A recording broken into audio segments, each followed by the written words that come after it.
How easy is it for them to say, it's not God's will for me to be here. It's not God's will for me to work here. It's not God's will for me to just be a servant in the church and to not be something else. It's very easy for them to do that because they're not content in the present will of God, that they're looking for a different will of God that will make them content.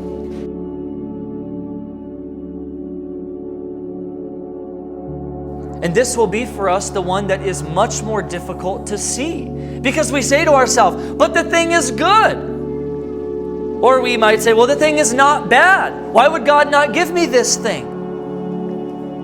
And again, we can be blinded by our own desires, and we can be blinded into discontentment when it stands directly in our face because we say, no, the thing I want is not bad. And so I can't be discontent. Because discontentment is when you want something that God doesn't want to give you. But God does want it. I know He wants to give me this because it's a good thing.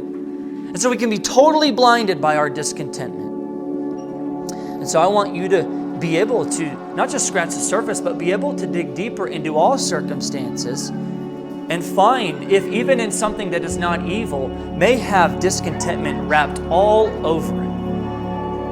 And it is very possible, brethren, for us to hide discontentment in these situations. When something is not openly sinful, openly wicked that we want, it's very easy for us to cover it in good language, like I said earlier. We can blanket it in things like, I'm going to do this for my family. I have to do this for my family first. My family has to be primary for me. Or language like, I know God has something else for me. He just didn't make me for this kind of thing, but God has made me for other things. Or God has given me freedom in this situation, and these desires seem to be from Him. You see, this is all the language that blankets this allows us to say that this thing, which is not necessarily evil, that I might be very discontent about, I can go and do because I can cover it in better language. And it's imperative, brethren, that we examine our hearts on a very deep level to seek out and root out discontentment. Brethren, don't just scratch the surface and ask yourself whether the thing that you're discontent about and want is just a sinful thing. It may not be a sinful thing.